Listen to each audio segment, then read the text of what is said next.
2022년 1월 30일 주일입니다. 오늘은 누가복음 13장 6절로 9절에 있는 말씀을 통해서 뿌리를 깊이 내리는 인생이 되라. 뿌리를 깊이 내리는 인생이 되라. 이런 제목으로 하나님 말씀 선포하기를 원합니다. 신약성경 118페이지가 되겠습니다. 저희가 있는 이곳 중국은 중국 땅은 이번 주가 이제 본격적인 춘절 연휴인데요. 적게는 8일에서 또 많게는 보름 정도 쉬는 그런 곳들이 있게 됩니다. 저희도 긴 연휴에 또 어디를 또 무슨 일을 해야 될지, 또 누구를 만나야 될지, 또 많은 생각이 있고 또 계획들이 있는데 그럼에도 불구하고 또 우리가 믿는 사람으로서의 그 도리를 지키기 위해서 오늘도 변함없이 함께 모여 예배의 자리를 지키고 예배할 수 있는 그런 귀한 시간이 되기를 간절히 소원합니다. 보통 일반적인 가정에서 보면요, 제 자녀들을 대하는 그 부모들의 태도가 선명하게 다른 것을 보게 됩니다. 만약에 자녀가 속을 썩이고 자기 할 일을 제대로 감당하지 못하는 그런 일이 생겨났을 때 대부분의 아버지들은 직선적으로 화를 냅니다. 그리고 말을 하죠. 내가 앞으로 저놈에게 아무것도 도와주지 않을 것이고 지원하지 않겠다. 그런 식의 화를 냅니다.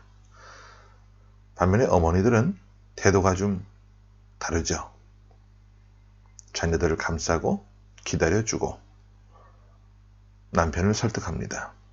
그리고 자녀에게 가서 보다 더 성실하게 너의 일을 감당하라고 조용히 다독거려 줍니다. 그런데 더 큰 문제는 뭐냐 하면 이런 부모를 대하는 자녀의 태도예요. 부모가 자신 때문에 이런 문제를 겪고 갈등을 겪고 어려움을 겪는다는 사실을 제대로 인식하고 기억한다고 한다면 자녀는 자기 할 일에 최선을 다하고 성실하게 자신의 일을 감당해야 됩니다. 어쨌든 이 일에 실수하지 않으려 하고 실패하지 않으려 하고 부모를 실망시키지 않게 하기 위해서 최선을 다해서 경주해야 합니다. 반대 경우도 있죠. 자녀 입장에서 볼 때 부모의 잘못된 그런 모습으로 인해서 실망하고 또 좌절하고 분노하는 그런 경우들도 있을 수 있죠. 그 외적인 그 반대의 경우에 한해서 생각을 해보자 그 말입니다. 만약에 자녀가 인내해주고 기다려주는 그런 부모의 또 어머니의 사랑에 기대어서 열심히 하지 않고 자기 일에 실패하고 또 실망시키는 그런 일을 하게 된다면 가급적 자녀를 감싸주려고 했던 그 어머니의 인내들도 곧장 바닥을 드러내고 말 겁니다.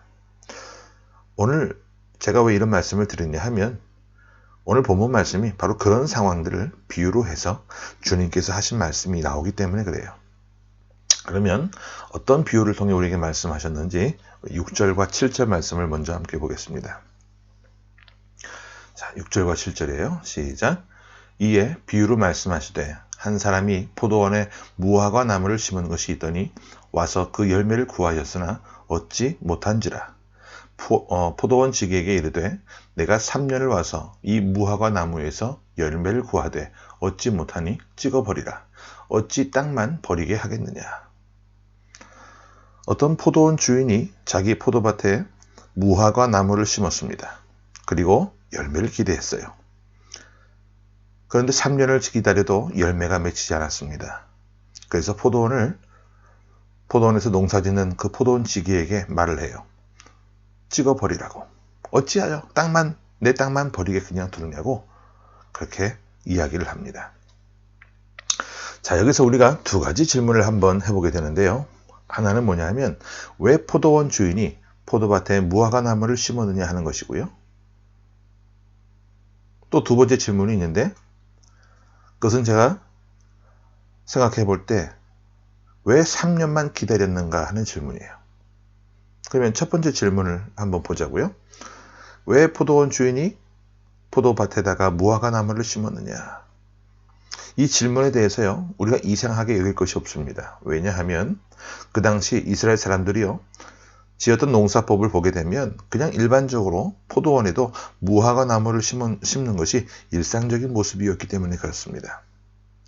이스라엘 사람들은 포도나무나 무화과 나무나 모두가 다 그들에게는 소중하고 귀한 나무였기 때문에 그들은 좋은 포도밭에 무화과 나무를 심어서 무화과 열매를 같이 얻기도 했어요.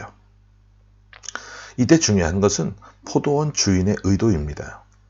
포도나무가 즐비한 그 포도밭에 무화과 나무를 심어서 무화과 열매도 내가 얻겠다라고 하는 그런 의지가 중요하다는 거예요. 자, 두 번째 질문을 한번 보겠습니다. 왜 3년만 기다렸는가 하는 질문이에요.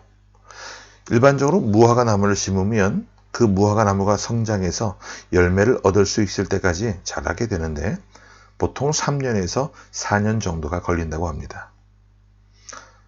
그 이후에도 열매를 얻을 수 있다고 해서 바로 열매를 따지 않는다고 해요. 구약성경 레위기 19장 23절에 보면 무화과 나무에서 열매를 딸 수 있는 시기가 되어도 3년 정도는 그냥 지나가게 내버려 둔다는 것을 보게 됩니다. 그러면 이 나무가 열매를 딸 수 있을 때까지 기다리는 시기가 대략 6년에서 7년이 걸리는 것이죠. 그때부터 시작해서 또 다시 3년을 기다려요. 그러면 이 포도원 주인은 무화과 나무를 심어놓고 대략 10년을 기다렸다고 하는 계산이 나오게 됩니다. 10년 전에 이 나무를 심을 때 그 주인의 마음을 한번 상상해 보시기 바랍니다. 나는 지금 이 나무를 심지만 6년이나 7년이 지나면 내가 심은 이 무화과 나무에서 열매를 얻을 수 있을 것이라고 하는 그런 기대감을 갖고 나무를 심었을 겁니다. 기대하는 마음으로, 사랑하는 마음으로 나무를 심었고 3년, 4년 동안 열매를 맺을 때까지 최선을 다해서 돌봤을 거예요. 자, 포도원 지기가 농사를 짓지만 주인이 그곳을 방문할 때마다 유일하게 심겨져 있는 그 무화과 나무를 바라보면서 돌보고 또 기뻐하고 마음이 설레었을 거예요. 3년을 기다려서 열매를 얻을 수 있는 그런 건장한 나무가 되었지만 또 3년을 기다리면서 오매불망하며 세월을 보냅니다. 그런데 그 이후에 또 3년의 기회를 주었음에도 불구하고 열매를 얻지 못했어요.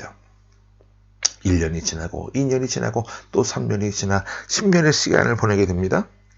자, 그러면 주인에게 있어서 그 인내의 한계점에 도달한 거예요. 그래서 포도원 지기에게 말을 합니다. 이제 베어버려라. 내 땅 버리게 할 수 없다.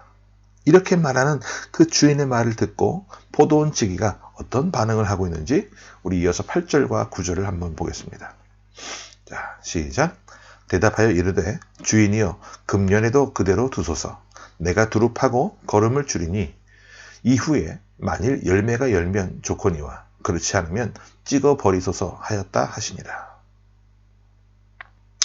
자, 여기서 포도원 주인은 누구를 말하느냐 하면 하나님을 말합니다. 그리고 포도원 지기는 예수님을 말해요.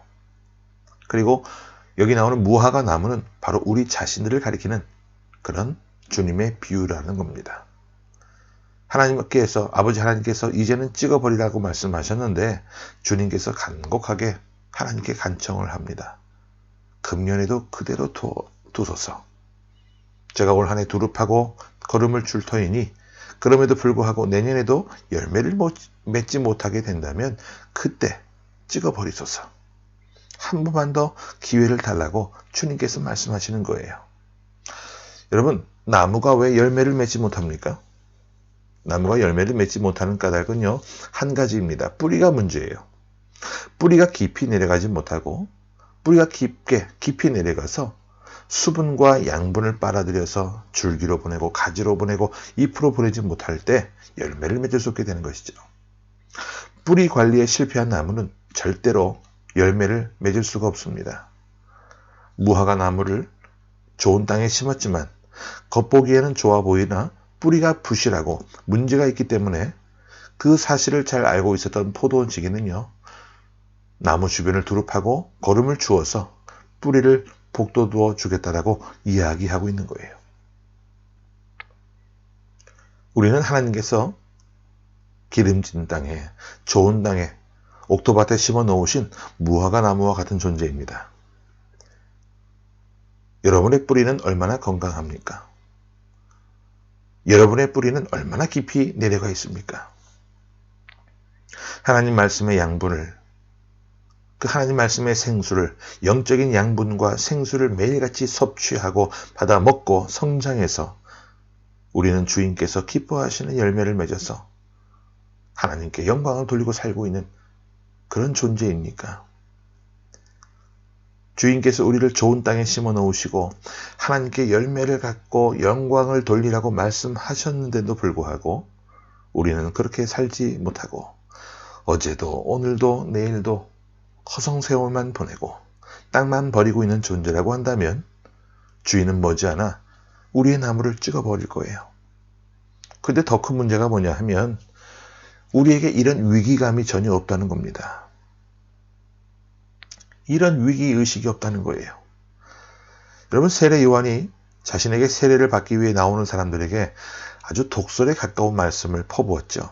이 독사의 자식들아, 도끼가 이미 나무 뿌리에 놓였으니 임박한 진노를 피할 수 있다고 생각하느냐? 회개하라. 아주 강력한 말씀을 선포했습니다.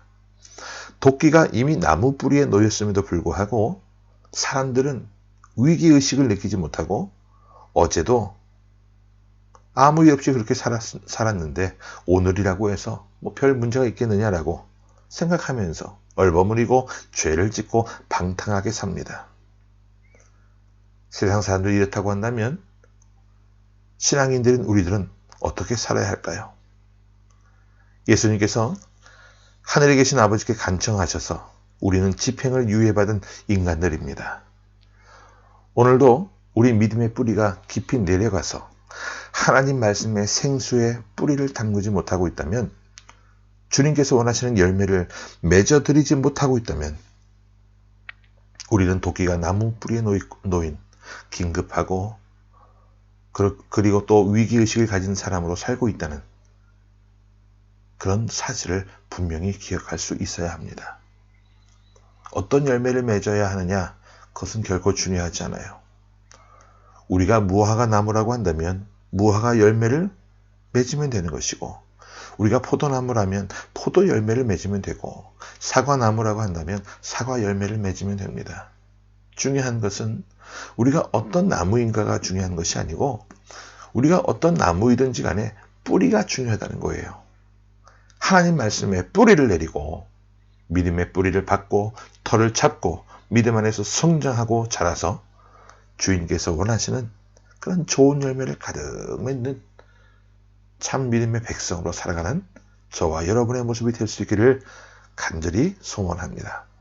그래서 2022년 이 새해가, 또 우리에게 새롭게 주어진 이 한 해가 여러 가지 장애와 또 어려움과 코로나로 인한 여러 가지 제약과 또 이곳 땅만의 여러 가지 현실의 어려움들이 있어요. 자세하게 설명할 수 없는 그런 문제들이 있어요. 숱한 그런 어려운 문제들이 산적해 있는, 그럼에도 불구하고 우리가 뿌리를 깊이 내릴 수만 있다면 우리가 더 높이 성장해서 우리를 가로막고 있는 그 담장 너머로 뻗어나가는 그런 가지와도 같은, 나무와도 같은 그런 모습으로 성장하면 되는 거예요. 그래서 그런 모습을 통해 하나님 앞에 더 귀한 모습으로 영광을 돌릴 수 있는 저와 여러분의 귀한 모습이 될 수 있기를 예수 그리스도 이름으로 간절히 축원합니다. 아멘. 함께 말씀을 기억하면서 기도하기 원합니다. 기도합니다. 참되신 아버지 하나님, 감사합니다. 우리 삶의 모습을 되돌아볼 때 도끼가 뿌리에 놓여 있는 그 모습을 잊고 위기의식 없이 어제나 오늘이나 아무런 긴장감도 없이 살아가고 있는 그런 모습은 없는지 우리 모습을 되돌아봅니다. 하나님께서는 열매를 맺지 못하는 그 무화과 나무의 뿌리에 도끼를 통하여 찍어내버리기를 원하시는데, 정작 그 모습은 우리가 돌아서길 원하는 하나님 아버지의 극진하신 지극하신 사랑의 모습임을 또한 깨닫게 하셔서,